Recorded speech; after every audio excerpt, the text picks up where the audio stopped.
కాబట్టి do justice అంటే న్యాయము కలిగి ఉండటం అంటే నిన్ను వలె నీ పొరుగు వారిని ప్రేమించండి. నువ్వు ఎలా ఉండాలనుకుంటున్నావో అలాగే నీ పొరుగువారు కూడా అలాగే ఉండాలని దేవుడు కోరుకుంటున్నాడు. కాబట్టి ప్రియులారా, న్యాయము కలిగి ఉండండి. మీకా భక్తుడి ద్వారా ఆనాడు ప్రజలకి చెప్తున్నాడు, ఈనాడు ఈ ప్రజలకి నేను చెప్తున్నది ఏంటంటే, దేవుడు పలుకుతున్న మాటలు ఏంటంటే, న్యాయము కలిగి జీవించండి. మీలో న్యాయము ఉండాలంటే, న్యాయం ఎప్పుడు వస్తుందంటే మీ హృదయ కాఠిన్యం అనేది లేకపోతే అప్పుడేమవుతుందంటే మీకు ప్రేమ అనేది కలిగి ఉంటుంది.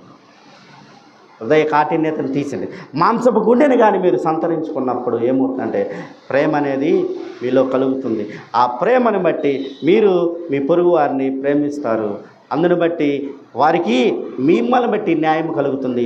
మీ పొరుగు వారిని కలిగిన న్యాయాన్ని బట్టి మీ ద్వారా మీ పొరుగు వారికి కలిగిన న్యాయాన్ని బట్టి దేవుడు మిమ్మల్ని ఆశీర్వదిస్తాడని దేవుడు సెలవు